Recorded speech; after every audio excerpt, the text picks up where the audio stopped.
All right, so are New Delhi and Tokyo coming together to take on an increasingly belligerent Beijing? On our talking point tonight, here in our studios, we're joined by G Parthasarathy, former Indian High Commissioner to Pakistan. Pankaj Pachori is Editor-in-Chief of Go News 24/7. We're also joined by GVL Narasimha Rao, spokesperson of the BJP, Pawan Khera, spokesperson of the Congress, KC Singh, former Secretary in the Ministry of External Affairs, C. Uday Bhaskar, Director at the Society for Policy Studies. I'll start with you, GVL Narasimha Rao. How much of this bonhomie, this warmth, this camaraderie that we saw between both the Prime Ministers in Ahmedabad today, how much of it is actually driven by real politics? How much of it is driven by the fear of one common enemy, and that is China? No, I think obviously the entire diplomacy is governed by a nation's politics, but certainly to really say our relations are largely determined by our concern for a third country, I think it would be highly exaggerating, and it would be very unrealistic as well.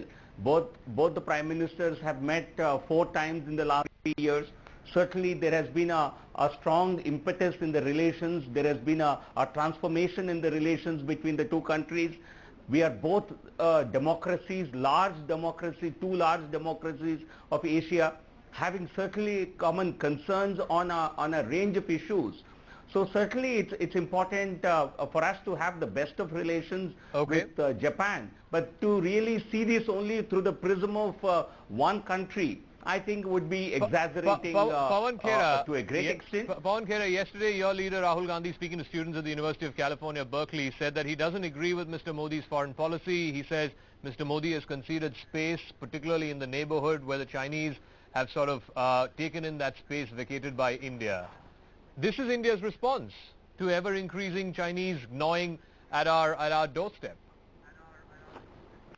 Zaka, I don't agree with this for the simple reason that in the recent past, in this very Gujarat, we saw the so-called Jhula diplomacy with the Chinese premier, and we see the results now.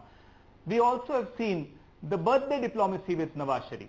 So the problem with Mr. Modi's foreign policy is, as his rivals within the BJP also admit rather grudgingly, that he's a very able event manager. So foreign policy through events, at best you can sort of target the Gujarat elections by doing these silly road shows. They don't really impact your geostrategic requirements. GVL, you want to respond to that? This is less diplomacy, more event management.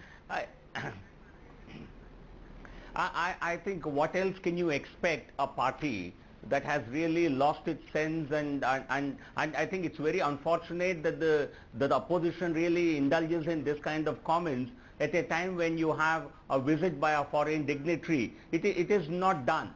I think it only shows their impetulance. I'm sorry, Zaka, I need to interrupt. It is highly unbecoming of an opposition. Okay. Unbecoming. 10-second rebuttal, and I want to open it up. I want to open up the debate. 10-second rebuttal. To indulge in any kind of political commentary. Only people who are very weak on facts will hide behind patriotism at the drop of the hat. You criticize the government, they'll say you are criticizing the country. You can't criticize this Prime Minister, for God's sake. Why is he the only Prime Minister in India? Talk to the diplomats every on the time panel, you criticize the Prime Minister, okay, say, let me get in the diplomats and the experts on the panel. I mean, okay. Stop it. You're being childish now. The fact is there is hard real politics that's driving this close relationship between Tokyo and New Delhi. I mean, look at Doklam. The Japanese ambassador was the only major country ambassador to actually publicly say on record that he stands by India and by Bhutan. Listen, I'm really saddened to see politics descending to this level on an important strategic relationship. All foreign policy in India is continuously, we are a democracy, involved continuity and change. And ever since Mr. Narasimha Rao's time with economic liberalization, successive governments have moved upwards on Japan. Well, he started look east. Yes. Yeah. So, and unfortunately, even his existence is not recognized these days. That's fashionable. The reality is that what has happened is there has been a congruence of interests. Economically, Japan is receding in China, in Thailand, in parts of ASEAN. It is expanding in India. For example, in the last 6 months, we've had 3 times the investment we had last year. Yeah. So it is coming up, and it's quality investment. Second, we are the largest recipients of Chinese overseas development. The added factor now is the China factor, Zaka. Like we have faced Doklam, the Japanese are facing threats to Senkaku. They've had to renew the alliance with the Americans to include Senkaku. And more important, Chinese military planes, fighter pilots and bombers, flying in between their islands, violating territorial airspace, scrambling. Added to that is North Korea's going nuclear, quite evidently with tacit Chinese support, as they have done in the case of Pakistan. No, the big question is this: if in Doklam, Japan was the only country that publicly backed us, is a quid pro quo going to be the next time that there's going to be a flare-up between China and Japan over these islands, and they've been disputed since 2012? Would Japan expect India to take a more strident position? We have already said, as far our position is very clear. In fact, we repeated this recently in a meeting I met the Chinese, that we go by the law of the seas and please abide by it. And China is violating the law of the seas. But that's not quite the same thing as taking Japan's position in this island dispute. My question is this. We've had a very strong statement by the Japanese ambassador. In fact, I can read that statement out for you. There should be no unilateral attempt to change the status quo by force. Important in a disputed area that all parties resolve the dispute in an amicable fashion. We're watching the situation very closely. We consider this attitude of China towards peaceful resolution an important one, which basically means... But this is what we've said to the Chinese. Please respect the law of the seas. Which basically means tomorrow if there's a flare-up between the Chinese and the Japanese over these islands, then wouldn't it be natural for the Japanese to expect a similar stand from India? And that would be, let's just step back and see India, China and Japan and what's going on right now. The Prime Minister has met Mr. Shinzo Abe 11 times and not 4 as the BJP spokesperson just said. This is the 4th summit he's having. He's met him 11 times at G20 and different fora. And if you're looking for any connection between India, China and Japan, you have to go by data and not by drama. I mean, this is what's going on in Ahmedabad today. The total import of Japan from China are at 26% of total import. The total import from India is 0.8%. Okay. Japan sells more cars to Nepal than India. Our trade today with Japan, despite these 11 meetings and 4 summits, is at the same level as in 2013. So when we are talking about our relationship with Japan, I mean, there have been a lot of these bappi-jappis. But so you're saying it's all drama, the data doesn't agree with this ever close relationship that seemingly is being portrayed today in Ahmedabad. I'll tell you, Japan's largest export is cars and car auto parts, which is about 20%. You know how much, what is India's share in that? 0.008%. So that is our relationship with Japan these days, okay, in terms of trade and in terms of what has been achieved. We signed with Japan a great, really the best infrastructure project called DMIC, Delhi Mumbai Industrial Corridor, worth $100 billion, which is twice the size of India's trade. For last 3 years, nothing has happened on that. Okay. If we were so close to Japan, we will be working on that particular project. Fair enough. But there are other projects. For example, tomorrow we're going to see the groundbreaking ceremony of the high-speed rail project. We'll talk about that. We'll just talk about that. What's happening on that project? Let me get KC Singh as well as Commodore Uday Bhaskar into this discussion. Ambassador KC Singh, do you buy what Pankaj Pachauri is saying, that there's a lot of drama, a lot of bappi-jappi that's happening in Ahmedabad? Hard facts on the ground belie this close relationship. In fact, on trade, and if you go by the numbers that's been put out by First Post, which is our sister website, trade has actually been declining in the last 4 or 5 years between India and Japan. Look, we should not look at our relationship with Japan in traditional terms, in terms of trade statistics. Because what is important is the investment that is coming in, foreign direct investment. Yes. They are, in the last 17 years, the 3rd largest investors in India after Singapore and Mauritius, which are really, you don't know who's investing through those countries. True. In the last 1 year, they invested almost 4.7, 4.8 billion dollars. They are also diversifying the investment. It is not just in the automobile industry. They've gone into pharmaceuticals, they've gone into service industry, banking, and so on and so forth.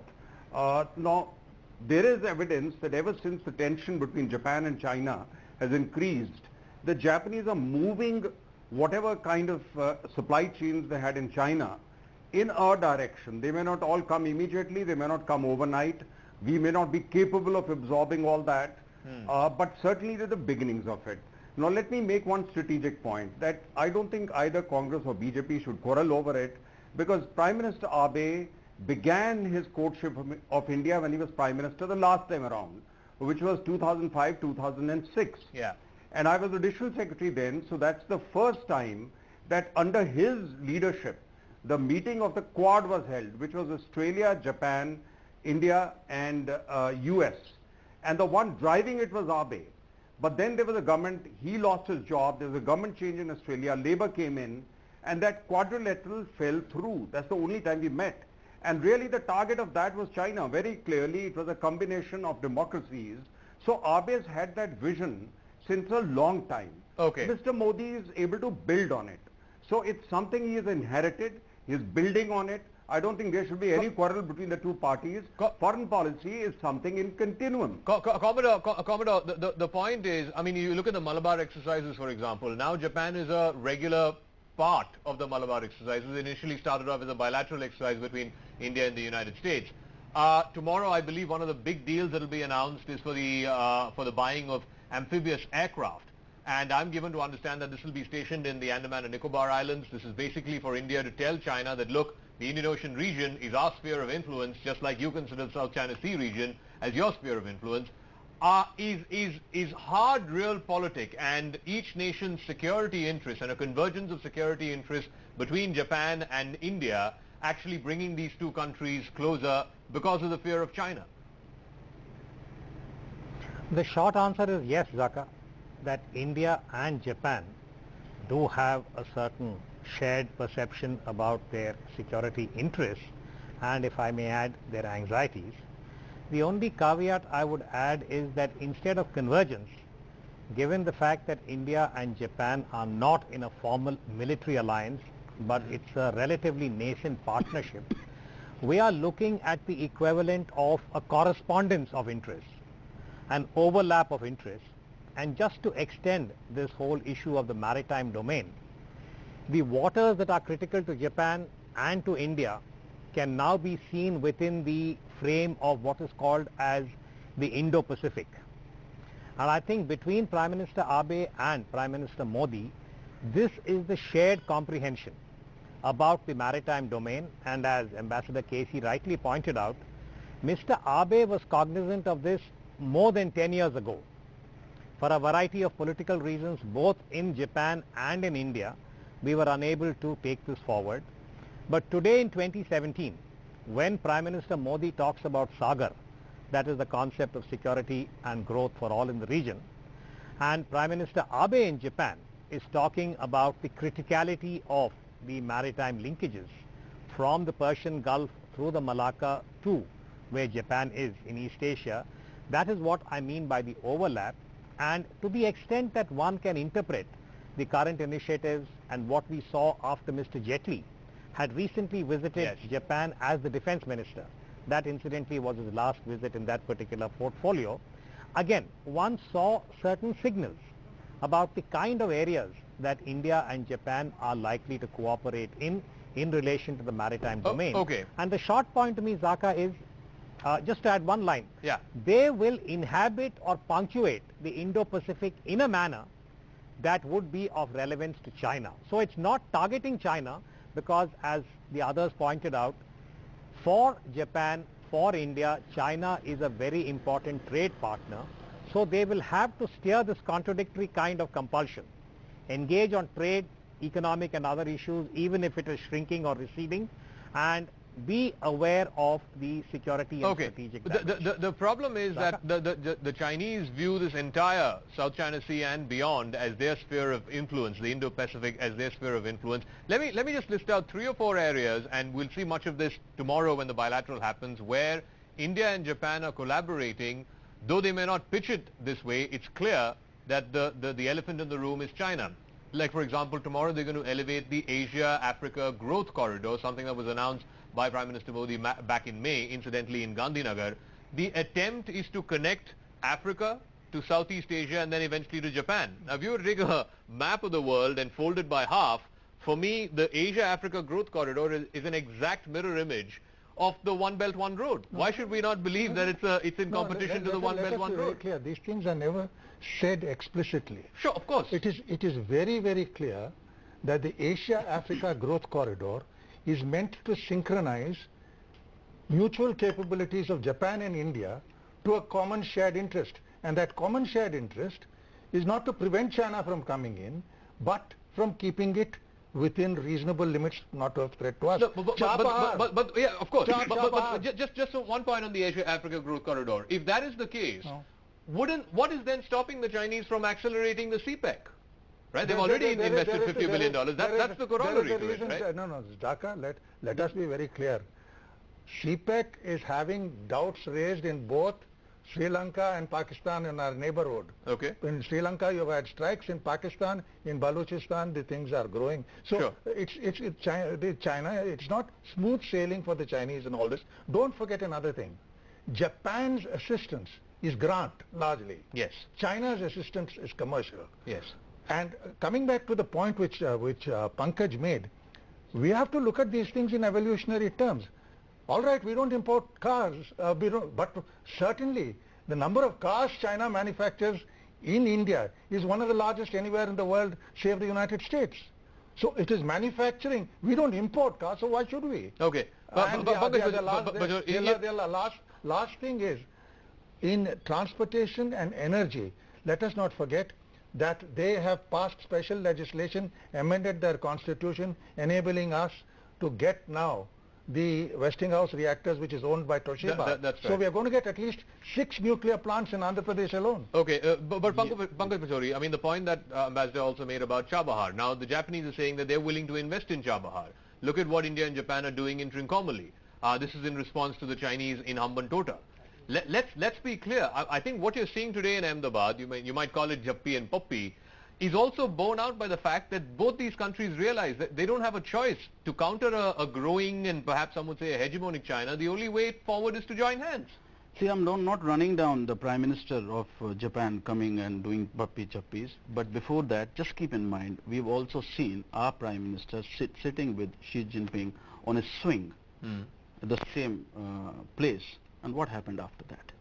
In fact, when that was happening, there were soldiers in Shumar. Absolutely. So all these things we have to see in a context. Okay. Okay. And the context here is when you're talking about CPEC and the China's investment in Africa and the Middle East corridor, China today has, Chinese TV today has its offices in 19 African capitals. What do we have?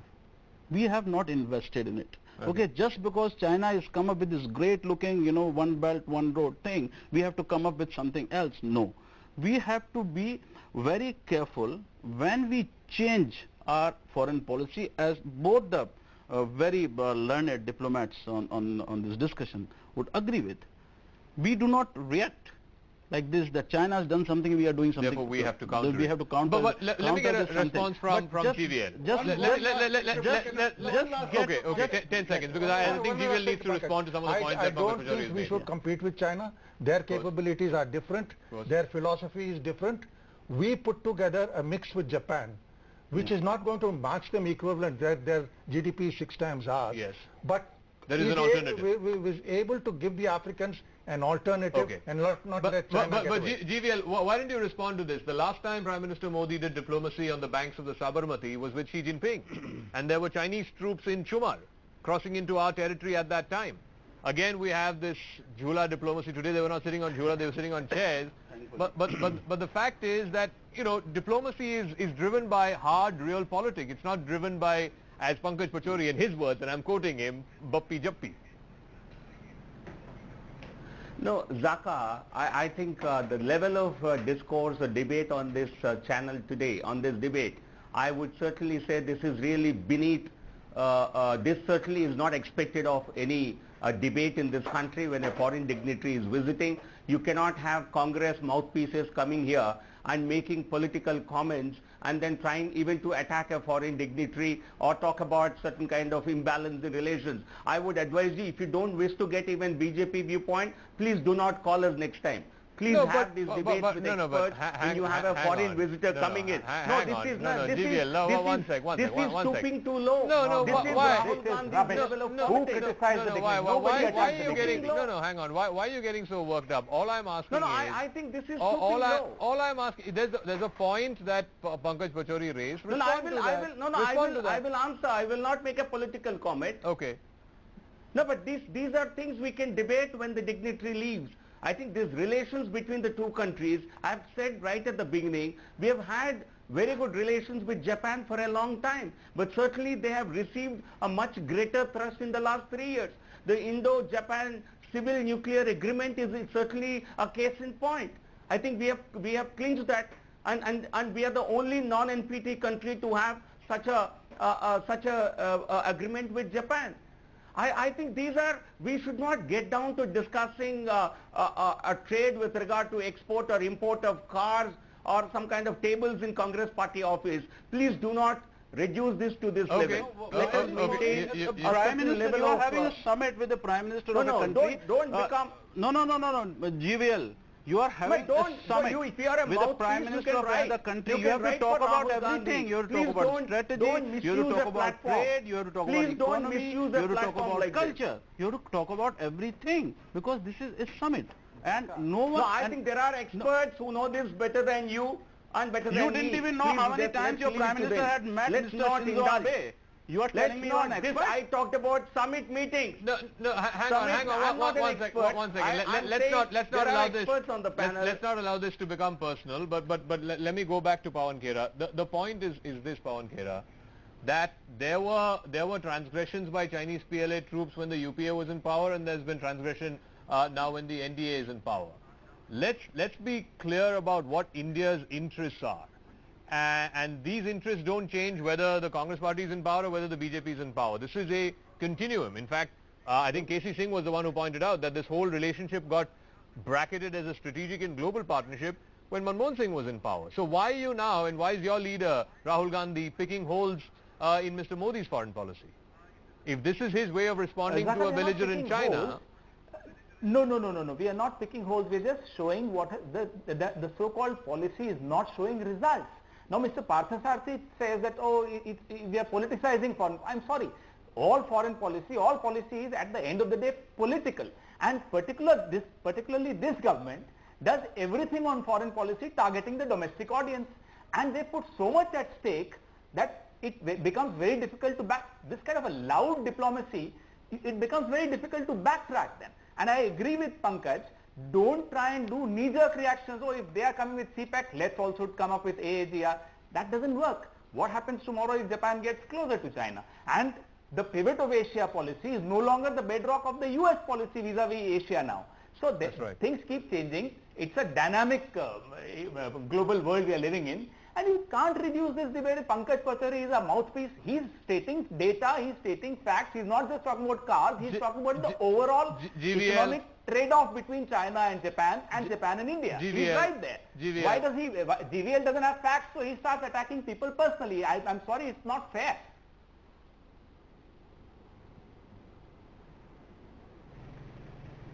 Zaka, can I come in? Yeah, okay. So, GVL, I assume you don't want to respond to Pawan Khera, do you? Because then I'm going to go to Ambassador Singh and... I don't want to speak on this program. I don't want to speak on this program. Please carry on. I will just sit there.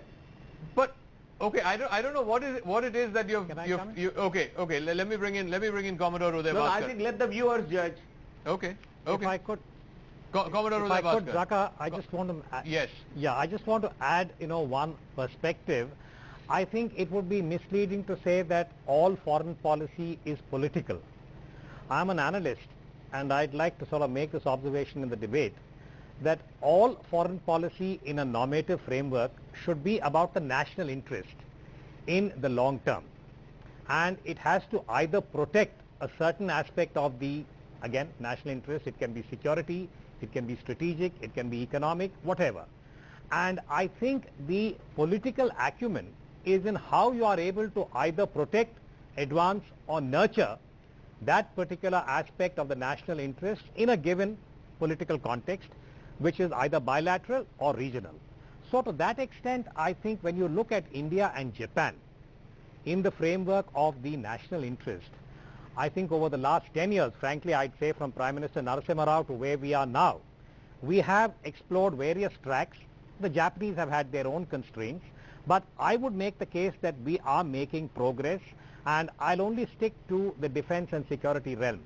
I think there is enormous potential if Japan is able to make up its mind about engaging with India in a more robust manner in the maritime, cyber and space domains, which is where the action is going to be in the next few decades in terms of how the Asian strategic framework, as I repeat, is going to be punctuated and inhabited, and what capabilities we bring to the table in a collective manner. I think that's the direction we should be looking at, and really not reduce everything to political. I think I would qualify that and say it's not about just politics, but about the national interest. So to that extent, Pawan Khera, quick response. I want to go back to Ambassador K.C. Singh as well. There is another domestic aspect of this foreign policy that came to light today, but Pawan Khera, 10 seconds to rebut.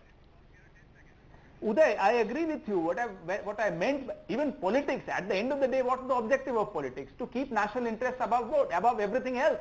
So whether it's foreign policy or politics, what I said was that at the end of the day, everything is good politics. And don't target domestic politics through your foreign policy always. Loud diplomacy really comes back and hits you very hard. That's what my simple point was. To that extent, K.C. Singh, was Prime Minister going to Bahadur Shah Zafar's Mazar last week in Yangon, and today visiting the Siddhi Said Jali, the mosque in Ahmedabad? Was that also to cater to domestic politics? No, that all prime ministers have done and will do. There's nothing wrong with that. Mrs. Gandhi used to go to all kinds of religious places.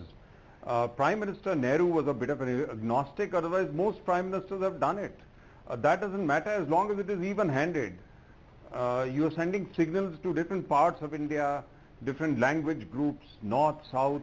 Mrs. Gandhi would wear the local dress when she went to a place. She would wear a suit in Punjab. She would wear a Kashmiri dress when she went. So, you know, this goes on. Different prime ministers do it differently, how they connect with the people. I don't take any umbrage at that. But I think what we have to understand is, and that's the lesson of the last 10 years, that with Abe, when Abe had started driving it very forthrightly in 2005, 2006, his successor changed it. Yes. His successor came in and reached out to Japan. The successor of the Australian Liberal Party Prime Minister came in, Kevin Rudd, and changed it to reaching out to China. So the danger with excessively seeing that these things are permanent unions, you know, these, as they say, national interests will have to safeguard it, because positions of countries can evolve depending on who's leading them, what their compulsions are, and what is that China puts on the table. So this will be a continuous balancing between the big powers in this area. Let's not forget that Shinzo Abe comes to town at a time when he's politically weak domestically in Japan. I mean, he lost the big Tokyo governor's election back in July. His defense minister had to resign because of a corruption scandal in which his wife's name was also being brought in. My point again is, how much of diplomacy is driven by domestic politics? And I want you to weigh in on what happened You have a young congressman here. Let me tell him I was Rajiv Gandhi's spokesman, so I don't have to be political. So that was before he was born, perhaps. Now, the fact of the matter is that... Thank you, I'm not that young though. The fact of the matter is that in the case of Bahadur Shah Zafar, it was Mrs. Gandhi who wanted it done. Mr. Narasimha Rao got it done. The foundation stone bears my name because I was his ambassador. And I'm glad Mr. Modi visited it. It's a national symbol of our struggle in 1857. The same thing applies with regard to taking anyone in India to any part. Now, I think nobody, as Casey said, ever nitpicked. When, say, Mr. Gandhi went to the temple in Nepal, or when they visited the Ajmer Dargah here, or saw the Shankaracharya in Tamil Nadu, these are all facts of life. Okay. And therefore, we should not bring this in. Every politician plays to a domestic audience when dealing with a foreigner. Okay. But as long as national interests are served, we need to maintain that dignified national consensus that we have had. Yeah, I'm just saying, I mean, it's very nice that both of them went to Siddhi Mosque in Ahmedabad. It's a beautiful place, and the Prime Minister, our Prime Minister, should have gone earlier actually. He lives there in the city. See, now this is a political point. No. Yeah, sorry. I'm a journalist, so I can take political liberties. Yeah, okay. Absolutely. What matters in this, in any relationship between two countries, is that what are the kind of instruments we are signing, and how much we are progressing on those instruments. In the last, what, you don't think the high-speed rail is an instrument of progress? Just the last 3 times in the summits, there have been more than, I've counted them, more than 15 MOUs have been signed. Yes. About trade alone. Okay. And economy. If you look at the trade figures, in the last 3 years, the trade has gone down. It means there's something wrong and it's not happening. Okay. And coming to the train, I've just one thing, 2-3 figures I have to tell you. This train is, I don't know how much it's going to cost, but 1,10,000 crores. 1,10,000 crore. Okay, you know what is the budget of India's modernization of entire railways? 1.3 lakh crore. Okay, so it's about comparable, yeah. Comparable. Okay, so it's like one train versus the rest of the country's railways, where 1.9 crore people travel every day. That's number one. Number two, Japan is saying it's going to give India a loan worth 81,000 crore for this at 0.1% interest. 0.1% interest. How much interest they will get in a Japanese bank? It's over 50 years, so they have to pay. If they've got that kind of money in a Japanese bank, but nobody's there are no free lunches. I mean, you're a student of economics. There are no free lunches. But that doesn't mean you stop. You stop a progressive project. Absolutely, the bullet train is a very good project. It should have been done earlier, okay, and it should have been done holistically, and that's what I'm coming back to it. $100 billion worth of project we signed DMIC, which is absolutely in doldrums because nothing has happened in the last 3 years for the largest Japanese project in India, which shows you want to our respond? priority with our relationship to Japan. It's a policy question he's asked. No, it's not a policy question. I think he's really, I told you, he's got a, I don't know whether Pankaj Pachori gets a briefing from Rahul Gandhi or he gives briefing, God I only don't knows. meet Rahul But Gandhi, I don't even meet your comments I will ministers. discuss 2 days later. No, I know, These but are you are an advisor These are to all a your weak Prime figures. Minister, Yeah. and you are a media advisor and you continue to play that role. I think it's highly, No, I I'm asking you find these questions. comments highly Answer those objectionable. questions. What happened to the DMIC $100 billion project? I have never evaded any question. I have never evaded a question. I have never evaded a question on your debate or any channel in this country. Last 3 years I have been going on every channel. I don't evade one question. True. But I think today, Pankaj Pachori is out to really make politics, to indulge in some kind of political cheap comments, and I don't think they deserve a response. There's no cheap comment. Okay. I have respect for. I've shown respect for both Prime Ministers. I'm talking about policy. What happened to DMIC? I'm going to leave it. It's the really largest unfortunate. Japanese project it's in really India. unfortunate that I think on an issue where there should be national consensus, and certainly an issue of national interest, the ever-growing relationship between Tokyo and New Delhi. It is sad. It is sad that even on this panel we're not able to find a consensus. But be that as it may, I want to thank all my panelists for joining us on our talking point tonight. Tomorrow is the big day. It's the business end of Shinzo Abe's visit to Ahmedabad. It'll be the summit, the annual summit between him and Prime Minister Modi. A whole host of deals are expected to be signed. Before that, of course, there's the groundbreaking ceremony for the high-speed rail project between Mumbai and Ahmedabad, and we'll have it covered nice and early here on CNN News 18. I'm going to take a quick break here on the program. When we come back, the Ryan School murder, there are now noises of a cover-up, signals of a botched-up investigation. Now the Haryana police have interrogated the entire teaching staff at the Ryan International School. The school's security guards who've spoken to CNN News 18 have highlighted the security lapses. We'll get you details when Face Off returns.